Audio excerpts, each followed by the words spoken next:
Hey guys, how's it going? Prepared here.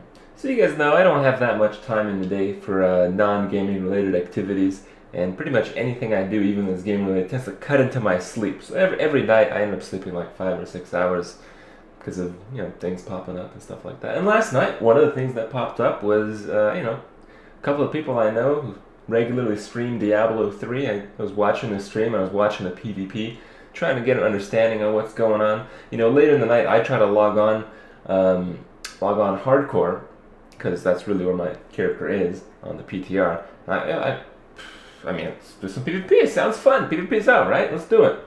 And there was literally one other guy in the general chat for hardcore. So I don't know. Maybe I'm doing it wrong. But a few things I learned. There's all this talk about how it's so imbalanced, the one-shot fest, all this stuff. I really like one-shot fests.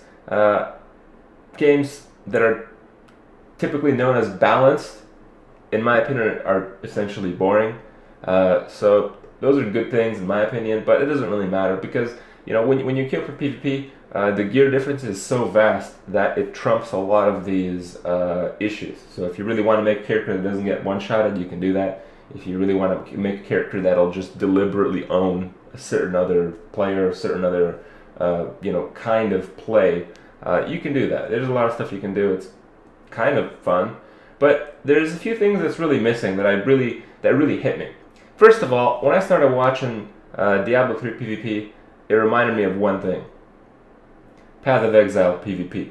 If you like Diablo 3 PvP, you're gonna love Path of Exile PvP because it's pretty much the same thing. You go in an area and you kill the other guy, and hopefully he doesn't kill you. That's pretty much it. So that's pretty cool. If you guys are into that, you guys can get that anywhere else.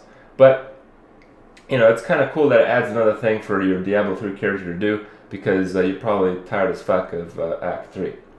That aside, the really cool things that I noticed are along the lines of just the graphic effects and all these abilities that seem useless in the game are essentially useful to some degree for just some sneaky play. A lot of people don't expect a lot of the abilities that they see. They've gone to this mindset of this class uses these abilities because this guy farms me in Act 3 using those abilities. So there's a lot of surprises, there's a lot of learning that happens right away, so it's a lot of fun.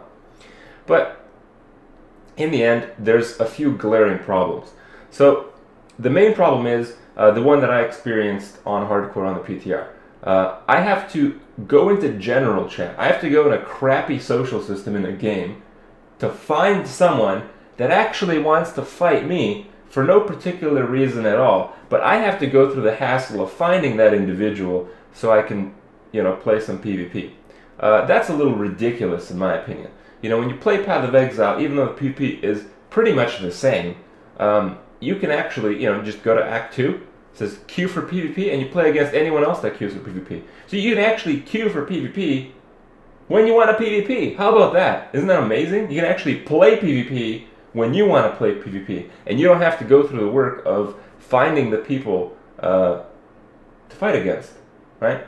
See, when Diablo 2 came around, PvP was kind of the same thing again. I mean, you just like kill the other guy for fun. Doesn't really matter, nothing to it, just for lulz. Good stuff, no problem. But in Diablo 2, the thing was, the social structure was that all the games were listed. You can just join any game you want. You can even join a game where there's just random people leveling. You could go in there and you can choose to PvP them. So you're like, these guys are fucking noobs. I'm just gonna dump in their game and just hunt them all down. Sometimes those guys are like massive assholes, but at the same time, this sense of freedom allows people to really get what they want out of PvP. And when it comes to Diablo 3's system, there's really nothing to it, and I think that's really where they need to work on.